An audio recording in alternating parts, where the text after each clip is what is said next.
I This is want your you now. last warning. Don't move, Get out of my sight ordered the before I giant make you widow to the regret it. lonely rancher he lived where the land stretched wide and the sky felt endless. The ranch sat far from the main road, surrounded by dry grass, slow-moving cattle and fences that had been repaired more times than he could remember.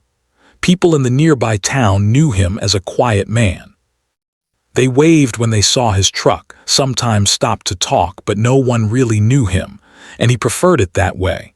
Every morning he woke before the sun. The habit came from years of ranch work and years of living alone. There was no alarm clock, no voice calling his name. His body simply knew when to rise. He would sit on the edge of the bed for a moment, listening to the silence. No footsteps, no laughter, just the low sound of wind pressing against the walls of the old house. The house itself was simple. One story, wooden floors and furniture chosen more for use than beauty. Nothing fancy, nothing new. Some things had been there for decades. A chair by the window, a table with marks from years of meals eaten alone, and framed photos that he rarely looked at anymore. He did not remove them, but he did not study them either. They were reminders of a life that once felt full. Outside, the animals waited. They did not judge him. They did not ask questions. They needed food, water, and care, and he gave it to them without hesitation. He talked to them sometimes, not because he expected answers, but because silence could grow too heavy if left untouched. The horses responded with gentle sounds. The dogs followed him closely, and for a few hours each day, he felt useful and steady. The townspeople thought his life was peaceful. They believed he had chosen this quiet path because he liked it. Some even envied him. No noise, no trouble, no one telling him what to do, but they did not see the nights. They did not hear the long pauses between breaths when he lay awake, staring at the ceiling, replaying moments he wished he could forget and others he wished he could relive. Loneliness did not arrive suddenly in his life. It grew slowly, like a shadow that lengthened each year. First there were fewer visits, then fewer calls, then none at all. People moved on. Life pulled them away. He stayed behind, telling himself he was fine, that this was easier, and maybe it was. Easier did not always mean better, but it hurt less than hoping. He had once believed in closeness, in building something with another person. But loss teaches people different lessons. His lesson was simple: do not expect too much and you will not be disappointed. Over time, that belief settled deep inside him, shaping every choice he made. He stopped going to town unless necessary. He stopped attending gatherings. When people asked personal questions, he gave short answers and changed the subject. The ranch became his shield. The open land protected him from getting too close to anyone. Out there he could work until his body was tired enough that his thoughts slowed down. Physical work was easier than emotional weight. Fixing fences made sense. Feelings did not. There were moments, though small and unexpected, when the silence felt louder than usual. Sometimes it happened at sunset, when the sky turned soft and warm colors filled the horizon. Other times it happened during storms, when thunder rolled and the house felt too empty. In those moments, he wondered what his life might have been like if things had gone differently. But he never stayed with those thoughts for long. Wondering did not change anything. He told himself that this was enough. The ranch, the routine, the quiet. He convinced himself that he did not need more. Wanting more only led to pain. And so he built his days carefully, repeating the same actions, holding everything together with discipline and habit. Still, something inside him remained unfinished. One afternoon, after a long day of work, he sat on the porch with a cup of coffee. The sun was lowering, casting long shadows across the land. He watched the dust settle as his dog lay at his feet. For a moment he felt calm. Then, without warning, a strange restlessness settled in his chest. He could not explain it. Nothing had changed, yet something felt different. He brushed the feeling away, telling himself it was nothing.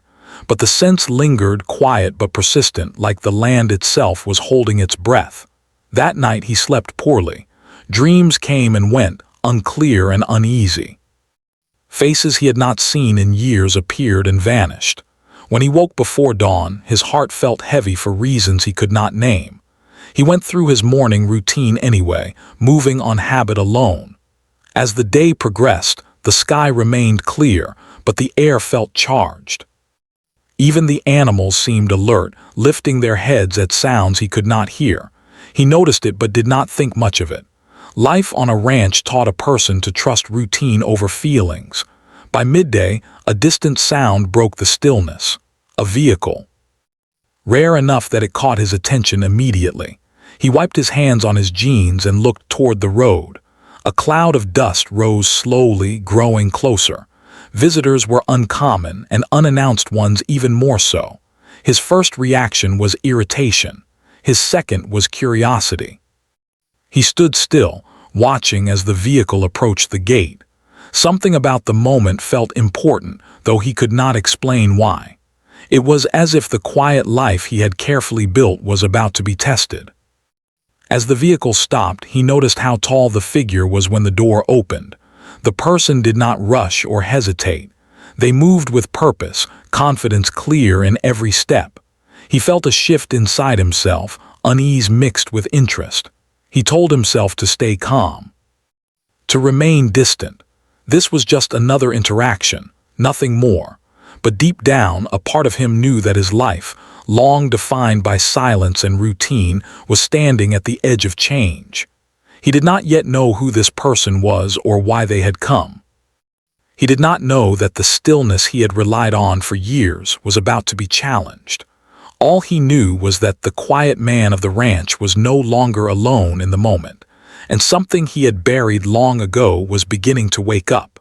The land remained the same. The sky stayed wide and open, but for the first time in years, the future no longer felt completely empty. The vehicle stopped near the gate, and for a few seconds no one moved. Dust slowly settled back onto the dry ground. The rancher stood where he was, his body relaxed but his attention sharp. Living alone for so long had taught him to notice small things. The way the engine had sounded, the firmness with which the brakes were used.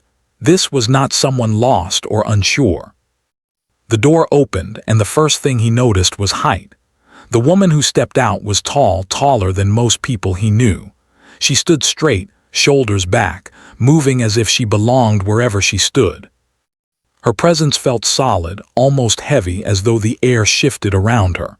She closed the door calmly and looked toward him without hesitation. She did not wave right away. She studied the land first, then the house, then him. Her eyes were steady, not curious in a careless way, but focused, as if she measured things before speaking. The rancher felt something unfamiliar tighten in his chest. He had not felt truly seen in a long time. He walked toward the gate, keeping his pace slow. "Can I help you?" he asked when he was close enough to be heard. His voice was calm, the same tone he used with everyone. "Yes," she said. Her voice was deep and clear, carrying strength but not sharpness. "I was told this land belongs to you." "It does," he replied. She nodded once as if confirming something she already knew. "I need a place to stay for a short time." The words were direct. No apology, no long explanation, just the truth placed between them like a weight. He hesitated. Visitors were rare and guests even rarer. "We don't usually take people in," he said honestly. "I understand," she replied. "I wouldn't ask if I had another option."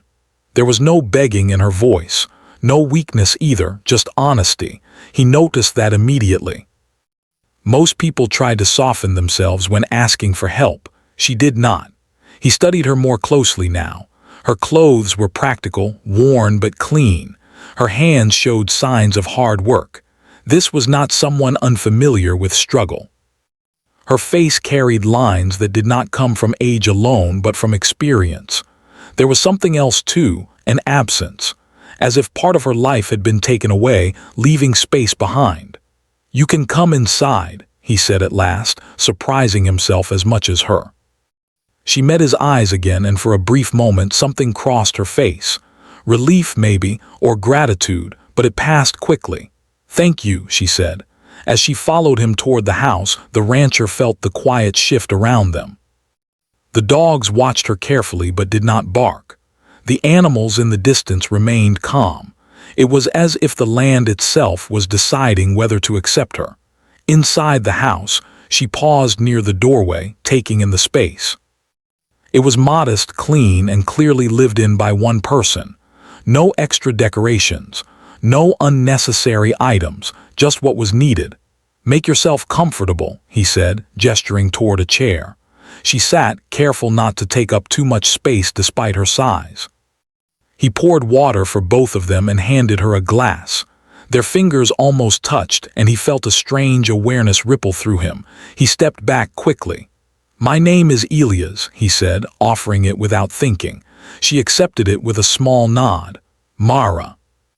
They sat in silence for a moment, neither rushing to fill it. The rancher realized how long it had been since another person had shared this space. The house felt different, not crowded, just awake. "I was married," Mara said suddenly. He looked up, surprised. She was not looking at him now, but at the floor.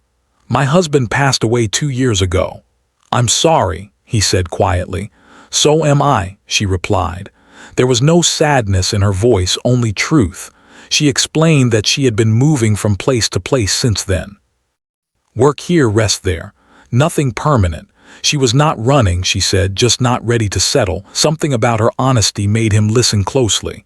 "I don't stay long," she added. "I don't make trouble," he believed her. As the day went on, he showed her a spare room. It had not been used in years.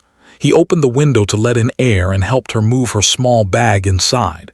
She thanked him again, quietly this time. Later, they worked side by side without planning to. A fence needed fixing.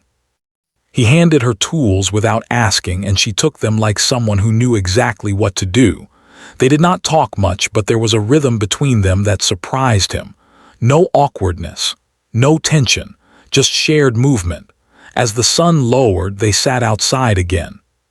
She spoke more then, about the road, about learning to rely on herself. He shared small details too, nothing deep, but more than he usually gave. He noticed how she listened, truly listened, not waiting for her turn to speak. When he paused, she did not rush him. That night, after she had gone to her room, Elias lay awake longer than usual. The house no longer felt empty. It felt different, uncertain maybe, but alive. Mara lay awake too, staring at the ceiling. She had not planned to stay anywhere. Yet something about this place felt steady.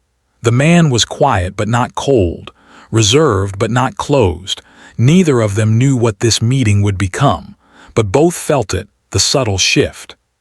Two lives that had learned to survive alone, now sharing the same space, testing the silence between them. And for the first time in a long while, neither felt the need to leave immediately. The night passed quietly, but the stillness was no longer empty. It was waiting. Morning arrived softly, with pale light slipping through the windows and resting on the wooden floor. Elias woke earlier than usual, his body alert in a way he had not felt for years. For a moment, he forgot why. Then he remembered there was someone else in the house. He lay still, listening. He could hear faint movement from the other room, not loud, just small sounds of a person starting a day. It felt strange, almost unsettling, but not unpleasant. He sat up and ran a hand over his face, telling himself to stay calm. This was temporary. She had said so herself. In the kitchen, he began his routine: coffee, bread, simple food. When Mara entered, he looked up instinctively. She had tied her hair back and wore the same practical clothes as before. She looked rested, but her eyes carried the same guarded depth. "Good morning," she said. "Morning," he replied. They ate quietly, but the silence was different now. It did not feel heavy. It felt careful, like both of them were learning how to exist in the same space without disturbing something fragile. After breakfast, they stepped outside together. The air was cool, the land wide and open. Elias pointed out the work that needed to be done, expecting her to choose something small. Instead, she walked straight toward the heavier task, lifting tools with ease. "You don't have to," he began. "I want to," she said simply. They worked through the morning, fixing fences and checking animals. At times they spoke. Mostly they didn't, but even in silence there was awareness. Elias noticed how she moved, confident, steady. Not rushed, not careless. She noticed how he watched the land, how he listened to the animals, how he paused before making decisions. By midday, the sun stood high and the heat settled in. They took shelter under a tree, sharing water. Sweat and dust marked the work they had done together. "You've done this kind of work before," Elias said. "Yes," she replied, "a long time. On your own, for the most part." He nodded. He understood that answer more than she knew. As the days passed, a pattern formed. Mara stayed. She did not say how long, and he did not ask. She helped without being told. She respected his space, but she did not disappear into herself. Slowly, without either of them noticing, the ranch changed. Meals were shared. Work was divided. Evenings were quieter in a fuller way. One evening, as the sky darkened, a storm rolled in. Wind shook the trees and thunder echoed across the land. Elias checked the animals, making sure everything was secure. When he returned to the house, he found Mara standing by the window, watching the rain. "Storms don't bother you?" he asked. "They used to," she said. "Not anymore." The thunder cracked louder than before and the lights flickered. For a brief moment, the room went dark. When the power returned, he noticed her hands clenched tightly at her sides. "You're sure?" he asked gently. She exhaled slowly. "Maybe a little." They sat at the table, the sound of rain filling the house. Something in the storm loosened the careful distance they had kept. The world outside felt far away. "My husband used to hate storms," Mara said suddenly. "He said they made him feel small." Elias did not interrupt. "He was strong," she continued. "Stronger than most people thought. But when he was gone, I learned how loud silence can be." Her voice did not break, but her eyes glistened. Elias felt the weight of her words settle deep inside him. He had lived with that same silence. "I stayed alone for a long time," he said, surprising himself. "I told myself it was enough." "And was it?" she asked. He looked down at his hands. "It kept me safe," she nodded slowly. "Safety can be lonely." The storm raged outside, but inside the air felt still. Elias felt something building in his chest, not fear, not excitement, but recognition. This woman understood him in a way few ever had. Later that night, the storm grew stronger. A loud crack of thunder shook the house and the power went out completely. Darkness wrapped around them. "It'll pass," Elias said, standing up to find a lantern. "I know," Mara said, but her voice was closer now. In the faint light of the lantern, they stood a few steps apart. Shadows danced on the walls. The moment stretched longer than it needed to. "Elias," she said quietly. "Yes, don't move." The words were firm but not harsh. He froze, more out of surprise than obedience. Her eyes met his, intense but uncertain. "I don't mean that the way it sounds," she said quickly. If you move away right now, I might not say what I need to say." He stayed still. "I'm not used to this," she continued. "Being seen, being here. I don't want to lose it by pretending it doesn't matter." The honesty in her voice reached him deeper than any command ever could. He realized then that the strength people saw in her was built over fear, not absence of it. "You're not losing anything," he said. "You're here because you chose to be." "And so are you," she replied. The lantern flickered and the moment held. Elias felt his heart pound, not with danger but with something he had avoided for years: connection. When the power finally returned, the spell broke gently. Mara stepped back, clearing her throat. "I should get some rest," she said. "Of course," he replied. That night sleep did not come easily to either of them. Thoughts circled. Feelings rose and settled. Something had changed, not suddenly, not loudly, but deeply. The next morning they went back to work as usual, but now there were glances that lingered, pauses that meant more than silence. The balance between them had shifted, not toward certainty but toward truth. Neither spoke about that night. They didn't need to. It lived in the space between them, steady and undeniable, and both knew this was no longer just a temporary crossing of paths. Something real had begun, something that would require courage, honesty, and the willingness to stand still when everything inside urged them to run. The next few days felt different on the ranch. The routine remained, feeding animals, fixing fences, checking equipment, but there was a tension that neither Elias nor Mara could ignore. It was not unpleasant. It was like the air had grown thicker, charged with something unspoken. Both were aware of it, but neither knew how to address it fully. Elias noticed small changes in Mara. She smiled more often, though subtly, and her movements carried a lightness he had not seen before. But he also saw hesitation. When he tried to speak with her about daily matters, she often answered slowly or diverted her attention elsewhere. It was as if part of her wanted to connect, and another part wanted to remain distant. He recognized that feeling. He had felt it himself for years, wanting connection but fearing the pain that came with it. One afternoon, Mara went to check on the horses while Elias worked on repairing a broken fence post. He heard her talking softly, not to him, but to one of the animals. She had a way of speaking that was firm yet gentle. It reminded him of someone he once knew, someone who had brought warmth to his life long ago. A pang of old grief touched his chest, and he shook it off, focusing on his work. When he finished, he walked toward her. "The fence looks solid," he said, trying to keep his voice light. Mara looked up, her expression unreadable. "I think so." There was a pause, long enough that Elias felt the weight of it. Then she added quietly, "I'm not sure I belong here." He stopped in his tracks. Her words were simple, but the emotion behind them cut through the calm air. "What do you mean?" he asked carefully. "I've been moving for so long," she said, her eyes dropping to the ground. "I haven't had a place to call home. And even now I feel like I might not fit here, like I'm intruding on your life." Elias wiped his hands on his jeans and took a step closer, keeping his tone gentle. "You're not intruding. I invited you here. You're welcome." "I know," she whispered, her voice trembling slightly. "But it doesn't erase the feeling that I might leave someday, and you might be left with the silence again." The words hit him harder than he expected. Silence had been his companion for so long, and he had learned to live with it.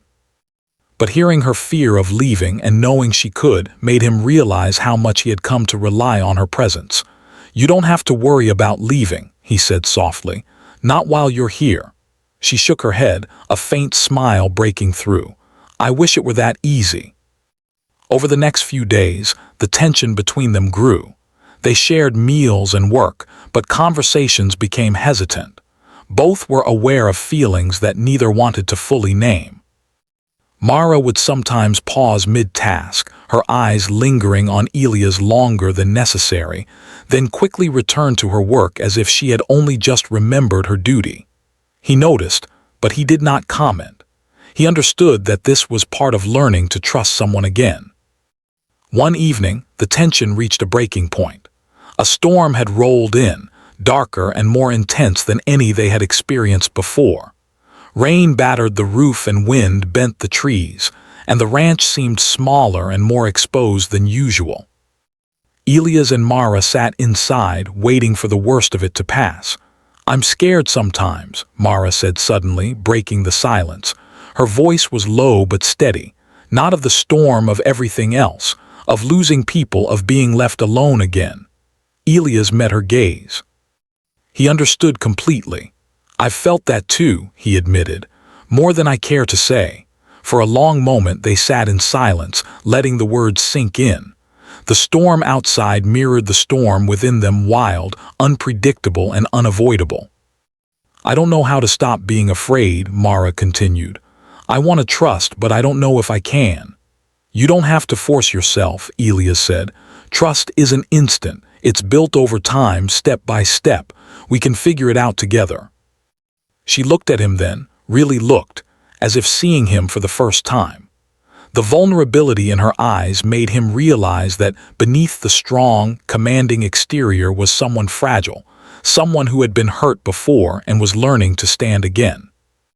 He wanted to protect her, but he also knew that protecting her meant letting her make her own choices, even if it scared him.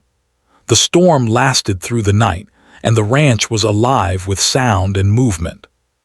Yet inside, there was a quiet understanding between them, a recognition that they were no longer merely two people sharing space. They were two people slowly learning to navigate fear, loss, and trust together. The next morning, the sun broke through the clouds, casting golden light across the wet land. The animals shook off the rain, and the world seemed fresh and new. Mara and Elias went about their work, but the previous night's conversation lingered between them. There was a new ease in their movements, a quiet acknowledgement that they had shared something meaningful. Yet, even as they worked, doubt remained. Mara would sometimes glance at him, hesitation in her eyes, and Elias would catch himself worrying about whether he was enough, whether he could be the stability she needed.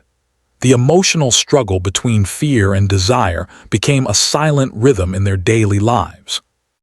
One afternoon, Mara paused near the barn, staring at the horizon. Elias noticed her stillness and approached quietly. "What are you thinking?" he asked. She did not turn to him immediately. "I'm thinking about how easy it is to push people away," she said finally. "And how hard it is to let them in. You're not pushing me away," he said gently, "and I'm not going anywhere." Her lips curved into a small smile, but it did not reach her eyes. "I want to believe that." "And you will," he assured her, "but it takes time. Both of us have to be patient." As the days continued, they found small ways to connect. Shared meals, quiet conversations, and moments of laughter became bridges over the distance they had both built around themselves. Elias began to see Mara not just as a visitor, but as someone who could be a part of his life in ways he had long thought impossible. Mara began to see Elias not just as a rancher, but as a man who understood the weight of loss and the value of trust. Despite the progress, challenges remained. Old fears surfaced, reminding them that trust could not be rushed. Arguments arose over small matters, misunderstandings that tested their patience. But each time they returned to conversation, to honesty, and to the willingness to stay despite discomfort. One evening, as the sun set in shades of gold and pink, Mara turned to Elias. "I don't want to run anymore," she said softly. "You don't have to," he replied. "And I don't want to be afraid," she continued. "Not when I'm with you." Elias reached out, taking her hand carefully. "Then don't be, we'll face it together." In that moment, the ranch felt different. The land remained wide and open, but the house, the fences, and the animals were no longer the only constants. Between them, something fragile yet strong had begun to grow: trust, understanding, and the courage to face the fear of loss together. It was not perfect. It was not easy, but it was real. And for both Mara and Elias, that was enough to take the first step toward a life no longer defined by silence and solitude. The evening ended with quiet reflection. They sat outside, hands still linked, watching the stars appear one by one. Each knew that challenges remained, but also that they had taken the most important step, acknowledging their fears and choosing to face them together. For the first time in years, neither felt completely alone. And that realization, simple as it seemed, changed everything. The morning arrived quietly, with sunlight spilling across the ranch and warming the wooden floors of the house. For the first time in many weeks, Elias woke without the heavy weight of loneliness pressing on his chest. Mara was already awake, moving quietly in the other room. The soft sounds of her presence made the house feel alive in a way it hadn't in years. He prepared his morning coffee as usual, but today, the silence felt different. It was no longer a companion, it was a backdrop, a gentle space where two people could exist together without fear. When Mara entered the kitchen, she smiled, small but genuine. "Good morning," she said. "Good morning," Elias replied, handing her a cup of coffee. Their fingers brushed lightly, and the contact felt natural, unforced. It was the kind of moment that spoke louder than any words. They ate together, not in silence this time, but in quiet conversation. They spoke about practical matters, feeding the animals, repairing fences, checking water troughs, but also shared small personal details. Mara mentioned a memory from her past, a lesson learned while traveling, and Elias spoke of a childhood moment on the ranch that had shaped him. Each story was small, yet it drew them closer, weaving a shared understanding that neither had expected. After breakfast, they went outside. The sky was clear, the land stretching wide and open around them. The animals moved about, calm and steady, sensing the rhythm of their human caretakers. Elias and Mara worked side by side, repairing fences and checking the horses, but their movements carried a new ease. There was no tension now, only the comfort of shared purpose. As the day wore on, the quiet between them became something warm, a space where words were not always necessary. They laughed at small mistakes. A hammer dropped, a horse startled by a bird, and the sound of it seemed to fill the air. For Elias, it was astonishing how much lighter life felt with another person beside him. For Mara, it was equally surprising how safe and accepted she felt in a place she had once feared might reject her. By afternoon, they took a break under the shade of an old oak tree. Mara leaned against the trunk, her eyes following the slow movement of the clouds across the sky. Elias sat beside her, feeling a mix of calm and anticipation. The conversation had shifted. It was no longer about work or practical matters. Instead, it touched on hopes, fears, and the future. "I never thought I'd feel this settled," Mara said quietly. "I've been moving so long, always ready to leave, but here I feel like I could stay." "You can," Elias replied. "You don't have to run anymore, not with me." Her eyes met his, steady and searching. "I've been afraid," she admitted. "Afraid of trusting again, afraid of being hurt, but with you I think I can try." "And I'll be here," he said simply. "Every step, we'll face everything together." The trust between them had grown slowly, built on shared work, honest conversation, and the quiet moments that carried meaning. Now it had reached a point where words like "together" and "stay" were not just ideas, they were promises made without being spoken aloud. Later, as the sun began to lower, painting the sky with shades of orange and gold, Mara turned to Elias. "Do you remember that night when the storm hit?" she asked. He nodded. "How could I forget?" "I said don't move," she said softly, a small smile forming. "I was scared, but I wanted you to hear me, to understand how I felt. It wasn't about control, it was about trust." Elias reached out, taking her hand in his. "I stayed," he said, "because I trusted you, and because I wanted to be here with you." The moment stretched between them, quiet and full of meaning. It was not a grand declaration or a dramatic gesture. It was simply two people acknowledging their feelings, allowing themselves to be present with each other. As evening fell, they walked along the edge of the ranch, the soft earth beneath their boots and the scent of grass and soil filling the air. They spoke less and felt more. Every glance, every gesture, every shared smile deepened the bond they had built. When they returned to the house, they found the animals calm and the chores completed. The ranch no longer felt like a solitary place. It felt like a home, a place of work, yes, but also a place of connection, of trust, and of shared life. That night they sat on the porch, watching the stars appear one by one. The vast sky stretched above them, the same sky that had always been there, yet somehow it felt fuller now. Elias felt the quiet in a new way, not as absence but as presence. Mara felt the same, the silence between them a gentle assurance rather than a reminder of isolation. "I don't want this to end," Mara said softly, leaning slightly against him. "It doesn't have to," Elias replied. "Not if we don't let it." They sat together, hands intertwined, hearts aligned. The past, the loneliness, the fear, the loss was still there, but it no longer held power over them. They had faced it, spoken their truths, and chosen to stay. That choice, simple as it seemed, was everything.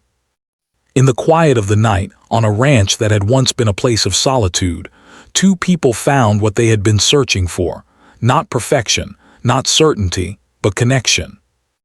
They had learned to face fear with trust, to replace silence with presence, and to stand together against the weight of the world. As the stars glittered above, they knew the future would bring challenges. There would be hard days, moments of doubt, and times when old fears resurfaced. But they also knew that together they could face them, because the bond they had built was real, honest, and enduring. And for the first time in a long while, both Mara and Elias felt complete. Not because life had become easy, but because they had each other. And sometimes, that was enough to turn a lonely ranch into a home, and two solitary lives into one shared story. The night deepened, the world outside quiet and steady. They sat side by side, breathing in the stillness, understanding that love and trust were not loud or dramatic. They were patient, enduring, and lived in the small moments. And in that quiet, filled with stars and the gentle rhythm of the land, Mara and Elias knew something profound. They had found a place to stay, not just on the ranch, but in each other's hearts. The story did not end with fireworks or grand gestures. It ended with presence, trust, and the courage to let someone in. And in that ending, both of them had found the beginning of something truly lasting.